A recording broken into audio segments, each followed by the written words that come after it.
Bako Saakyana hökm oxundu.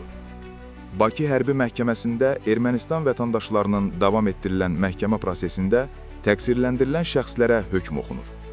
Gözaltı Azərtaca istinadən xəbər verir ki, təqsirləndirilən Bako Saakyanın ömürlük azadlıqdan məhrum etmə növündə cəza nəzərdə tutan cinayətlərin törədilməsində ittiham olunmasına və həmin ittihamların məhkəmə istintaqı zamanı sübuta yetirilməsinə baxmayaraq, yekun məhkəmə qərarı, yəni hökm çıxarılanadək həmin təqsirləndirilən şəxs 65 yaşına çatdığı üçün Azərbaycan Respublikasının Cinayət Məcəlləsinin tələblərinə əsasən ona ömürlük azadlıqdan məhrum etmə cəzası təyin edilə bilməz.